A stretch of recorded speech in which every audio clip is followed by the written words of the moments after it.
international community present here today, I acknowledge your presence, members of the diplomatic corps, those who are here personally, sent representatives. We thank you. You are true partners in this journey of having a stable nation among the community of nations. Well, Deputy President, my brother, regarding Gachagua,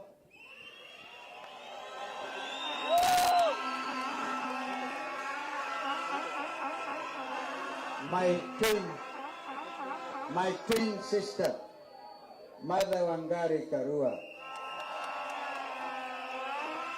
my young brother, Eugene Wamalwa, my brother Fred Okengo Matiang'i, Speaker Emeritus, one of our most distinguished Kenyan leaders, our brother J.B. Muturi. I really commend you for writing that wonderful book. Every Kenyan who cares about his country should read J.B. Muturi's book, Calling the Country to Order. And others who have come, my friend Professor Ajakoya has sent a message of congratulations.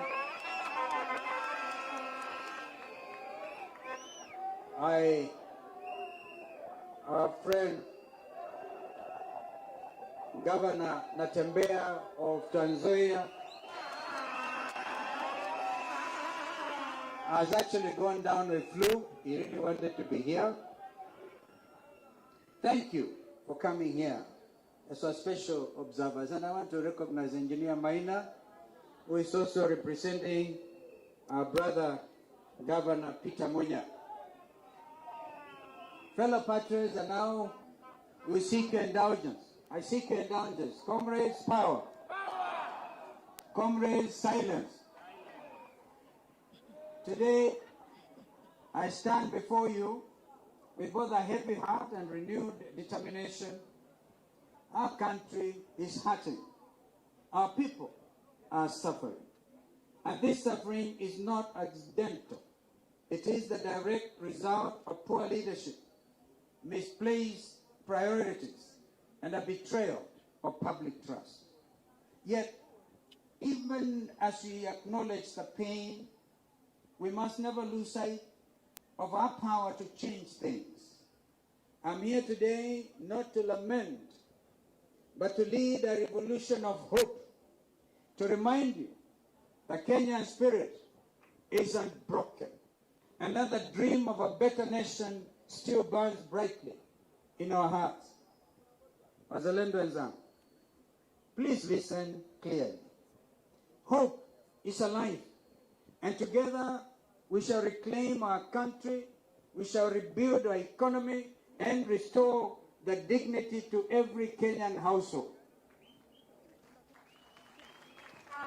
Our patriotic front chose this venue, Uhuru Park, for many reasons, some of which have been elaborated by Brother Z. History has been made here, and today, our present and our future will be proclaimed from this venue. This is our, please give me your ear, we'll come to that. This is our present circumstance today, and let us speak honestly about where we are. Na wauliza jameni unyamaza. Wewe nyamaza kidogo. Each day dawns with a new levy, a new penalty, and a new heartbreak. We pay taxes for services we never receive. No jobs, no medicine, no food, and no relief. This is not taxation for development. It is taxation for the survival of a few who know Ruto. We are a nation with one of the best educated populations in Africa. Yet our young people, bright, creative, and full of potential, remain unemployed, and disillusioned. Our graduates hawk goods on the streets, while unqualified cronies occupy top positions in government. This is not the Kenya we envision, or indeed that envisioned by our founding fathers. Our hospitals are understaffed and under-equipped. Mothers give birth in fear, literally, in fear, because they don't know whether this SHA thing will pay their bill. Doctors go unpaid. Our hospitals run out of essential drugs. What should be universal health care has been turned into a playground of corruption. SHA shift forced on Kenyans has become the most consequential threat to our well-being. Education, once the key to opportunity, has become a burden. Parents are drowning in debt. Teachers and lecturers are demoralized. Students are uncertain of their future. As we speak, some of our best brains in this country, university dons, are on strike and nobody seems to care. They have gotten our universities defunded, literally. A government that toys with children's education has lost its moral compass. And what about economy? Once a beacon of growth, it now lies in disarray. Industries are closed, investors are fleeing, and ordinary Kenyans are struggling to survive.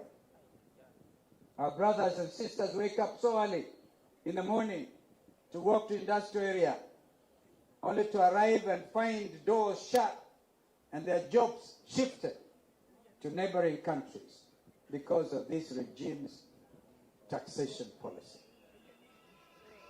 What about this regime's insatiable appetite for loans upon loans upon loans? Kenya's public debt under this regime has become an albatross around our necks. They call it bottom-up economics. But what we see is bottomless corruption and a top-down greed. It is not an economic plan. It is an economic funeral, I dare say. This regime has attempted to capture all institutions to do their unconstitutional bidding. They have captured Parliament, and that is why today it stands impeached. They have tried to capture the media, and today we thank the majority of the press for not bowing to that pressure. That's why we are here today, and we are very proud of it. They have attempted to capture the judiciary. We ask you not to cede to these nefarious regimes' attempt to undermine you, for justice and truth are the common ties of society. Worse still is this regime's 3-year dismantle of our celebrated diplomacy. They condemn regional insecurity and neglect of the international community, all while they are linked to its escalation of wars in our region, the Democratic Republic of Congo, the Sudan in particular. This regime sells arms, and hear me, Kenyans, because it's a day to speak the truth for what it is. This regime sells arms and gets illegal gold in return. Honestly, what you are witnesses to is a horror movie directed by a know-it-all director who is a star and the supporting cast of his own show.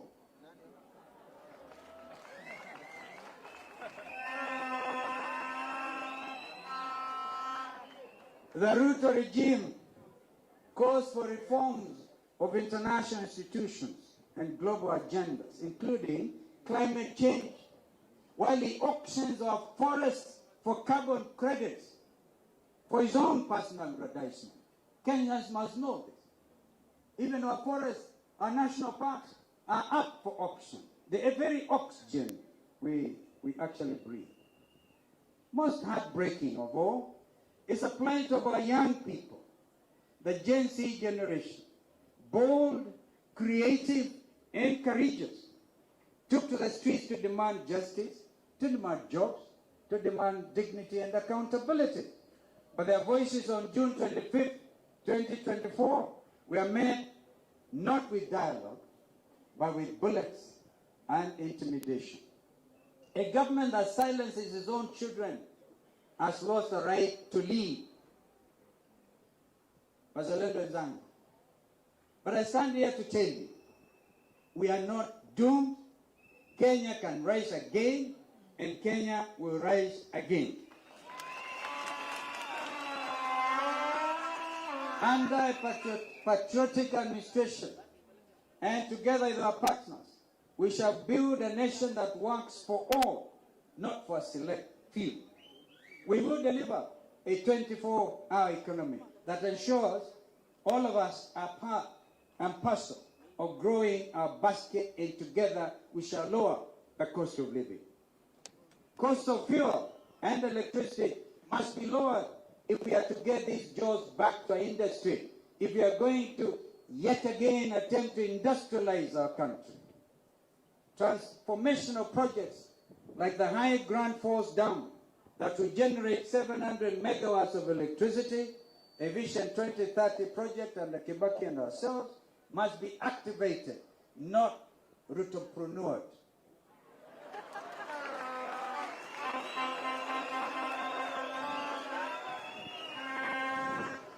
We will cut unnecessary taxes, such as a punitive affordable housing levy that is nothing short of cruelty to steal from Kenyans. We have said time and again, Executive Order number 1, get rid of housing levy.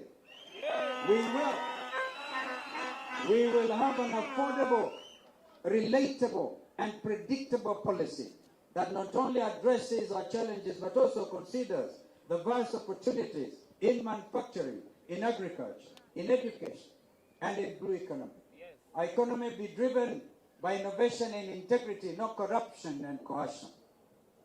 We will create 3 jobs for the youth. Every county will have a functional youth enterprise fund. Remember, youth enterprise fund swept under the carpet. Which will be transparent and theft-free. We'll establish technology hubs, create centers, and local industries to absorb young talent. Professionalism, not rooterism, will get you a job. Wazalendo and Zam, I promise you this. The Wiper Patriotic Front's Director of Elections will not become your next chairman of Kenya Revenue Authority. That will never. No child should ever be denied education because of poverty.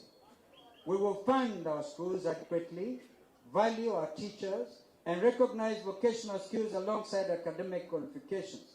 Re-education, not those fake self-appointed degrees, but once again be the bridge to opportunity. A patriotic administration will restore dignity and meaning to our schools and our universities. We will not be a striking nation. We shall be a working, dignified nation.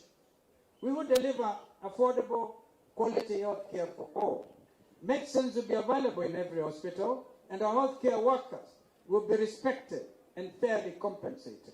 Health will not be a privilege.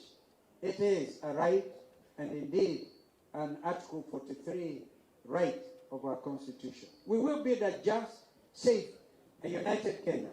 Police brutality, obviously, will end.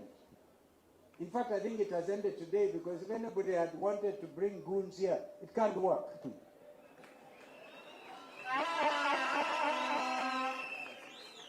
No more abductions, because those are terrible. And no more fear. We will unite Kenyans across all communities, because a divided nation indeed cannot prosper. These are not empty promises. These are concrete plans, practical, people-centered, and achievable. This is what a KALONZO-MUSYOKA-led administration will stand for: justice, opportunity, dignity, constitutionalism, and the rebirth of this nation. my brothers and my sisters, the time for lamentation is over.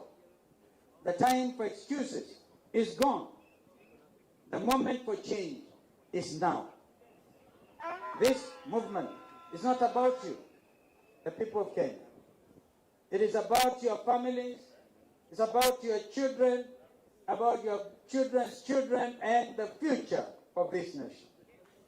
Ruto ordered you to be shot, not in the head, but in the legs, because you dare to exercise your constitutional rights. I urge you, fellow Kenyans, and the Gen Zs, and the young Kenyans, I urge you today to shoot Ruto at the ballot.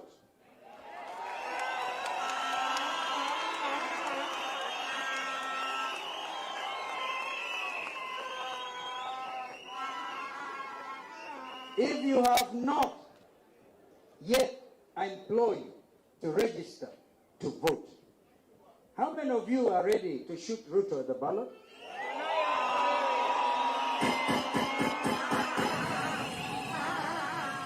This is what will make Ruto wanton. Komboa Kenya.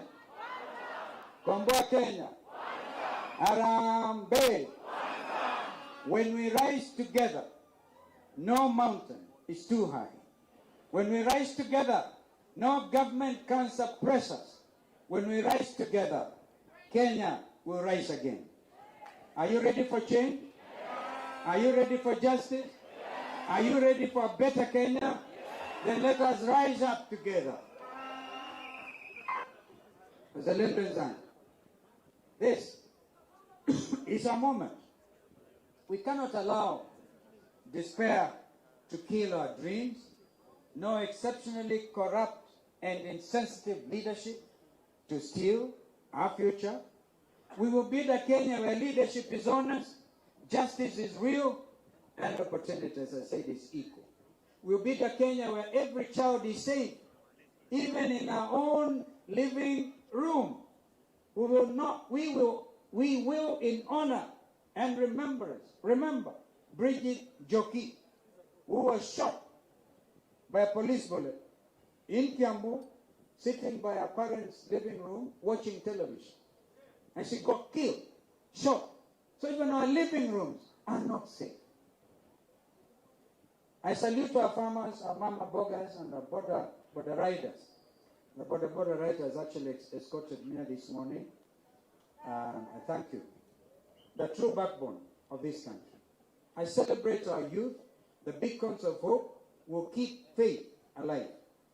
From Lamu to Kiambu, from Isiolo to Bungoma, from Nairobi to Kisumu, from Wote to Turkana, from Tharaka to Kajiado, from Mombasa to Meru, and from Sugoi to Sekuru. We all deserve dignity, justice, and honest leadership. Together, we shall bring it to life.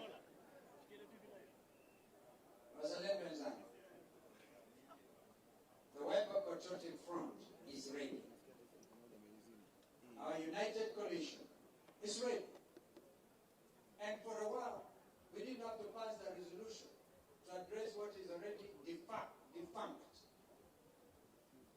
My sister mother is here, my brother Eugene is here. They passed a resolution. I think our friends in Jubilee, I heard our brother UHURU try to reimagine what had happened during the Jubilee Delegates Conference. But there's something in law called dead by a fluxion of time. There's no need to flog a dead horse. We all know there's no Azimio in existence. But because you have some people holding those parliamentary positions in the Senate and in the National Assembly, we don't need to issue that thing.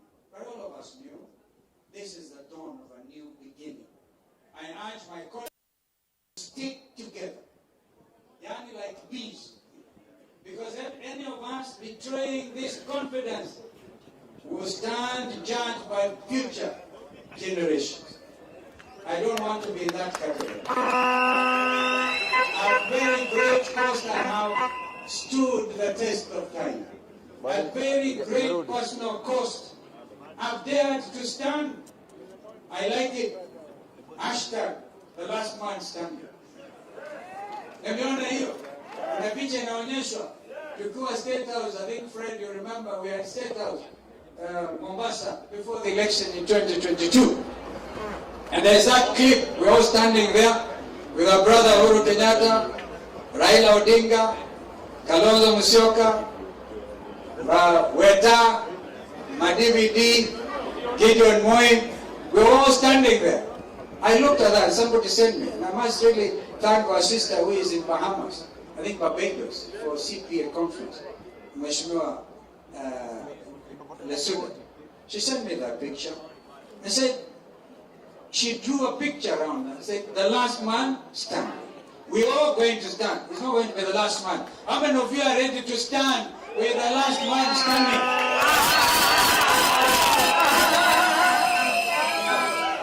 May God bless the wife of Patriotic Front. Thank you so much for putting the confidence in me. You know, we always work as a team. We consult. Even when we decided, and I remember it was Dr. Makali Molu who came up with the adage, Kuva driver, Kuva Makan, when there was a motion of impeachment. We said, if you must impeach Rigathi Gachagua, impeach William Ruto kwanza.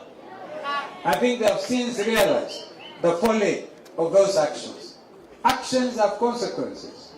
And those consequences are bringing the new dawn. We thank William Ruto for impeaching Rigathi Gachagua, so that together we are going to liberate even William Ruto himself from this type of problem.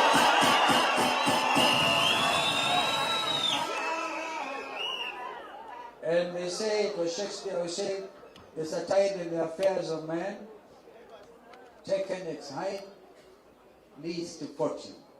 Abundant. The rest of life is lived in mystery. It's a paraphrasing. I want to encourage you, Ndugu Rigathi. You stand stronger than when you are deputy president. Nobody knew you. Now the country knows you.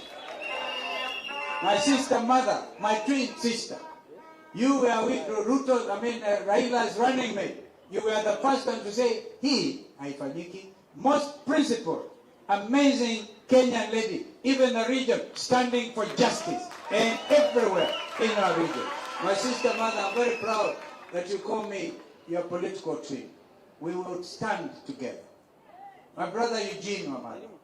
These last 2 years, we've been on those trips everywhere, across the length and breadth of this country, waiting for other friends to come like Fred Matiang'i.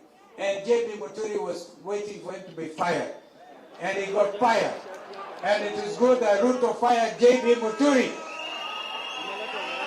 My brother Setorome, a brilliant mind in numbers. You see, now we're going to lead this revolution in real time. This coming election will not be stealable. And we must tell IBC, either they want to be on the right side of the history and deliver that image of a rotten IBC, or they're going to do the just thing. Data-driven campaign. That is what our brother Torome Saitoti is able to do along with other people. We are so proud of it.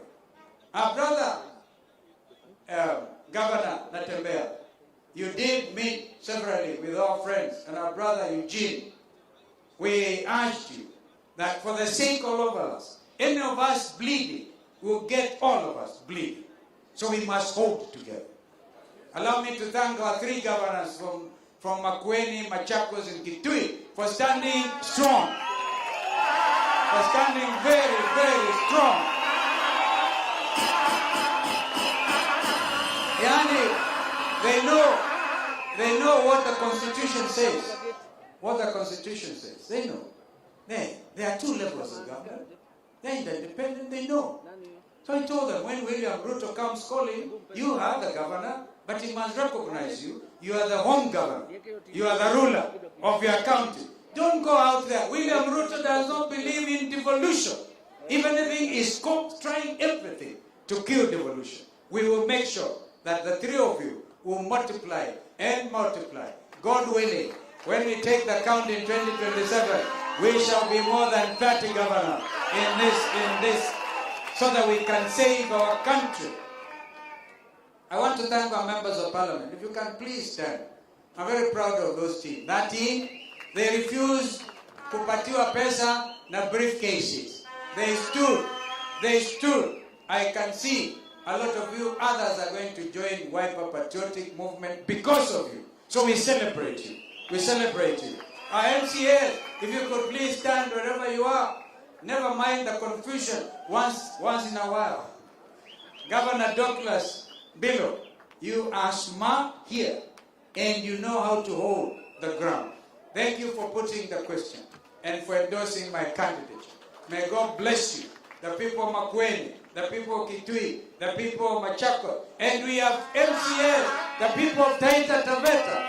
The majority leader is from Taita Taveta. We thank you. We even our deputy leader, all the way from Dadaab, Farah Mahalim. Of course, he has since resigned willingly. We wish him well wherever he goes, wherever his political journey takes him. I'm not the type of person to wish anybody ill. And all other MCAs, you had somebody from Busia and others, and Nairobi. Hey, Mheshimiwa Mawadha and the teams here, we thank you. We really recognize you. Yeah? So, Nyamira Kisi, whoever has imagined Wiper is a regional party is absolutely wrong. But I want to give you one promise. Today, this front will grow in leaps and bounds. And together with our partners we don't want to call ourselves at a united opposition. This is the government in waiting. This is the government. I want to recognize all of you delegates from Mashinani, wherever part of the country you come from. I have a little daughter called Nadi Girole. Nadi, I think you speak out there. That little girl, our late father was a candidate for Isiolo North one time when we were ODM Kenya. She is sharp. She's grown. And the tutelage of my wife and also KALONZO MUSYOKA Foundation. We have tried to reach out to every corner. That's my daughter. So, ladies and gentlemen, I want to thank you. I know that Mother has to leave about now. With everybody's permission, I think the Master of Ceremony will take over. But maybe allow Mother, when the rest of us are dressed. They are the super delegates, they are Fred. Oh, Fred, you also want to talk here? They are the super delegates. So we allow Mother and Fred, but JB, Terome Saitoti, and the chairman of PNU, engineer, will all go out there and speak. Our brother Rigiji, those people cannot wait to hear you. And we'll take a break after this, allow what the Master of Ceremony will say, and then together we'll talk to the super delegates. I thank you. May God bless you. May God bless Kenya. Thank you.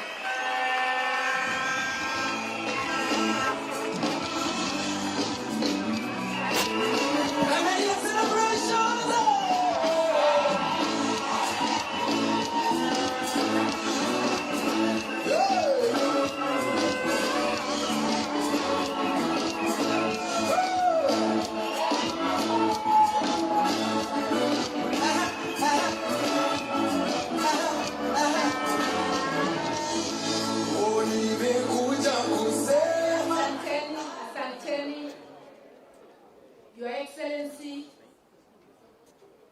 KALONZO wa MUSYOKA, Wiper's duly nominated presidential candidate for 2027.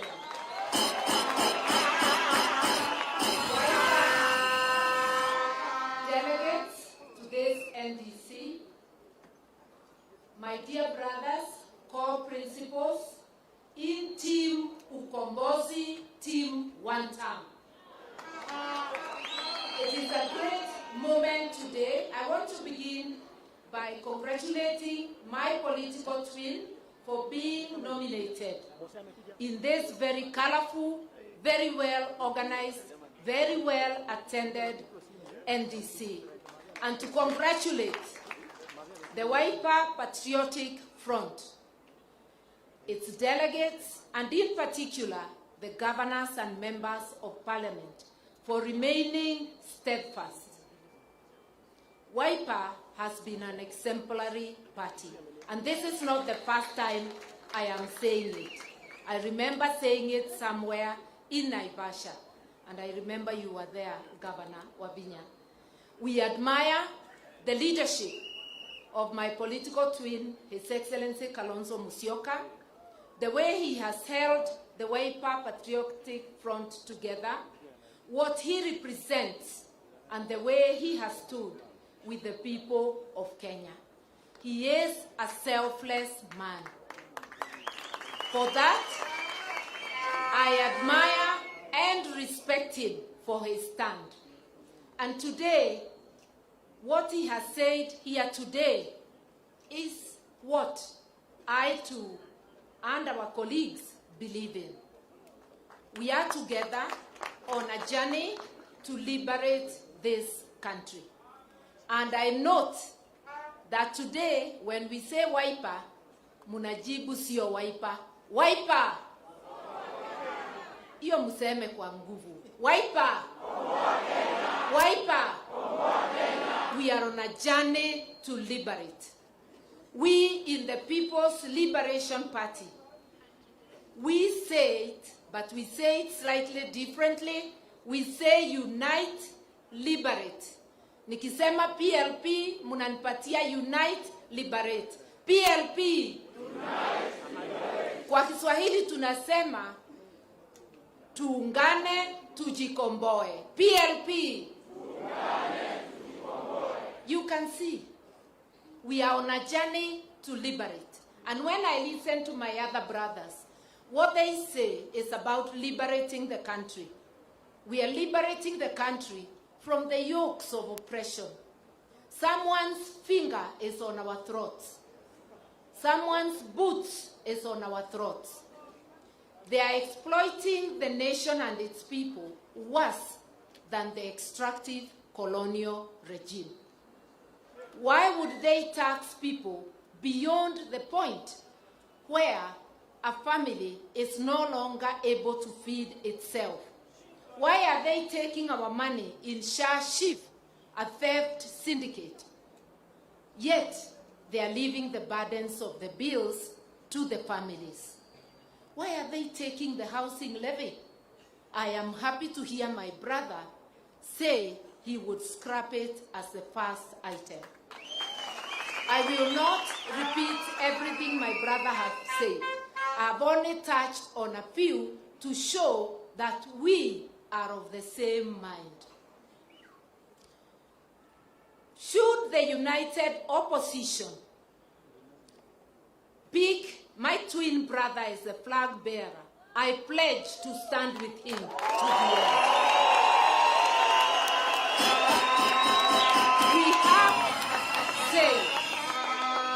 We have said that the nation is bigger than any of us. We must subordinate our ambitions for the good of the nation. Unity is not a luxury. It is a must. It's an imperative. Failing to unite is voting for the enemy, for the oppressor. And I want Kenyans to know we have only one enemy, the oppressor and those behind him. And I will not utter the name. I can only use the popular name Kasongo and everything Kasongo represents. And I want to tell Kasongo a message for Kasongo from this podium of the Wiper, the Patriotic Front. We will not allow you to graduate as a dictator on this Kenyan soil. Our constitution forbids anything that is not democratic. We will therefore, we can see you are in a hurry to become like a certain other within this region. We will not allow any such graduation, we promise you.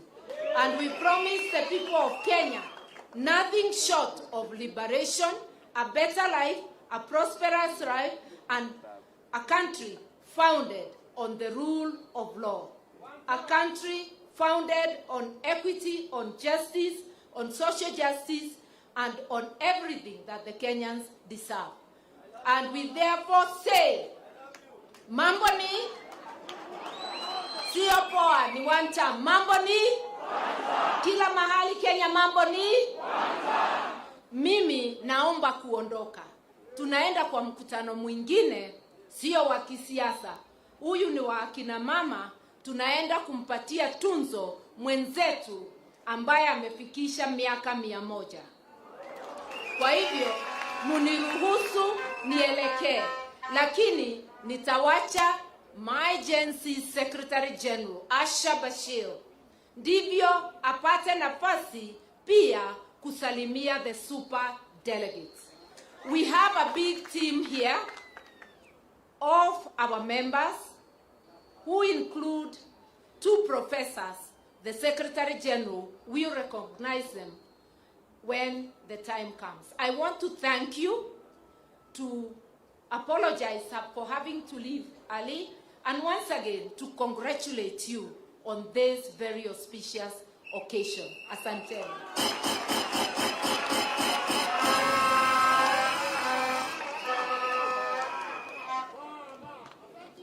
And now my brother Fred Okengo Matiangi. I'm assuming I should have recognized my friend, another friend party leader there, called Omingo Magara, of People's Democratic Party. If the other party leaders, tutaongea huko kwa super delegate, but because Fred has to leave, and Mother will allow you. Thank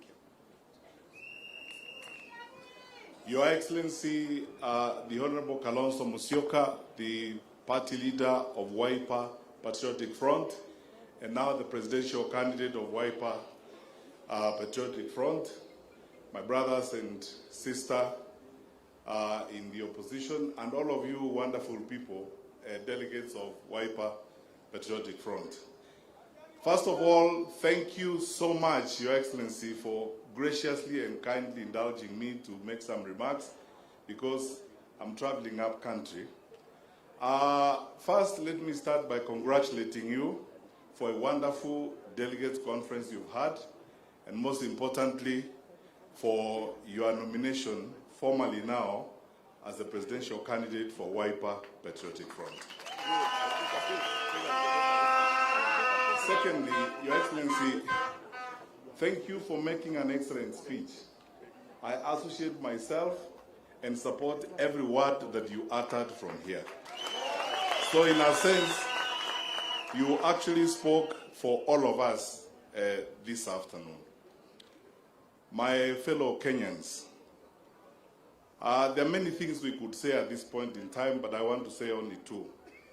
1, every generation has a date with destiny, and every generation faces its own challenge.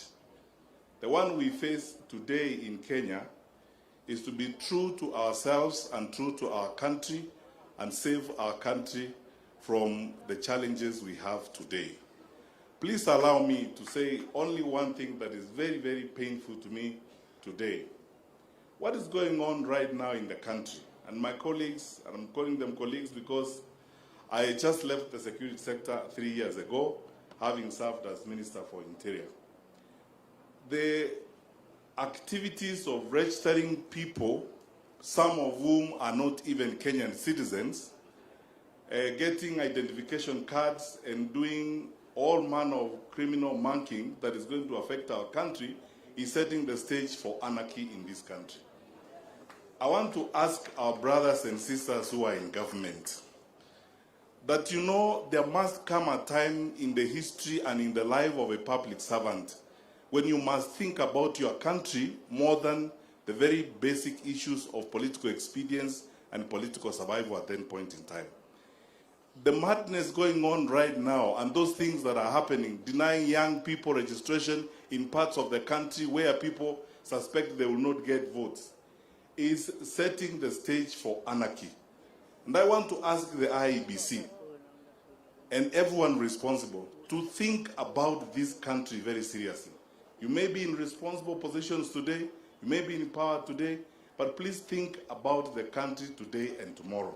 Secondly, people have been saying that the mood in Africa is such that you cannot serve one term, that it's very difficult to remove a sitting president. I honestly think that that nonsense is now being sorted out, and you know what that is. So,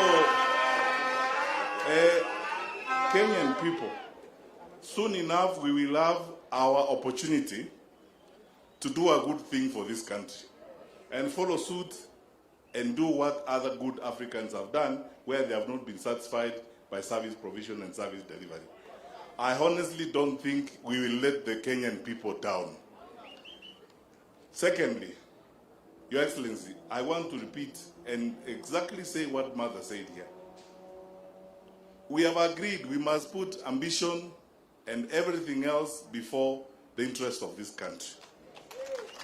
When we sit together, and should the united opposition, Your Excellency, decide that you will be the candidate, I will support you. We will support you.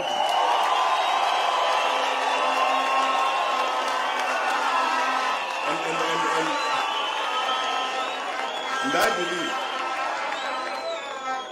I believe that when that time comes, when we all sit together, consult everybody, and a method is found of identifying a candidate or one of us who will deliver and be first among equals, we should all rally behind that individual. And as I've said here openly, Your Excellency, if that person is yourself, we will support you and back you, because in any case, that's what we want. Finally, as I leave, I would like to urge us, because this issue is normally spoken about, I'd like to speak about it a little more bluntly and more frankly. My brothers and sisters, fellow Kenyans, it is good that we tell you the truth. Building an opposition or a coalition is a journey of alignment and coming together. We will be together in spite of our differences, not because we don't have differences.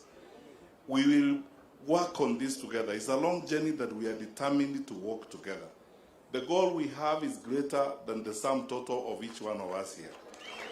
So, occasionally, if we argue sometimes, or if we have differences of opinion, that is precisely because we are a group of people who are passionate and love their country. We do not expect that Kenyans want a government that looks like a boys' choir or a girls' quartet. It is supposed to be a group of people who are smart, who reason, who work together, who argue, then they come together and form one government. So, as we go forward, we will have our own active moments of fellowship. But we assure you that even during that fellowship, Kenya will be opportunity and priority number one as we go forward. So let us stay the course and continue to work together.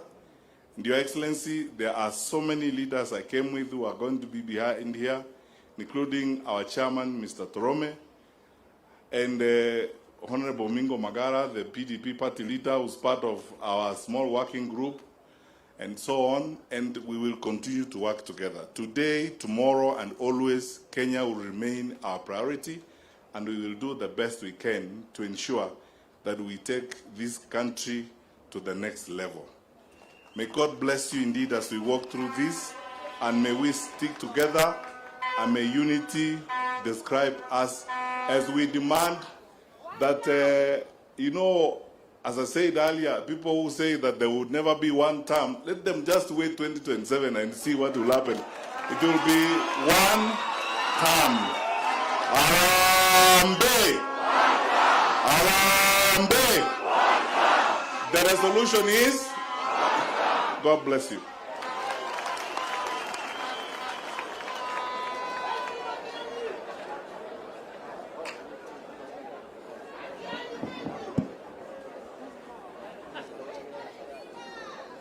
Thank you. Thank you. Thank you so much, Your Excellency, for a wonderful speech.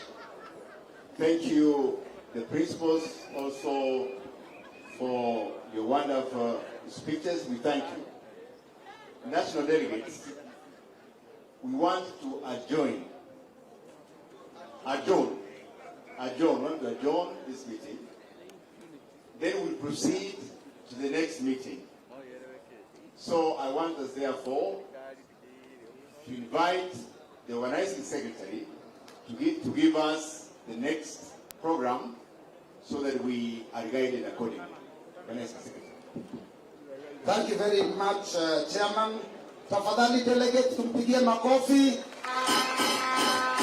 Now, we are going to proceed. We are not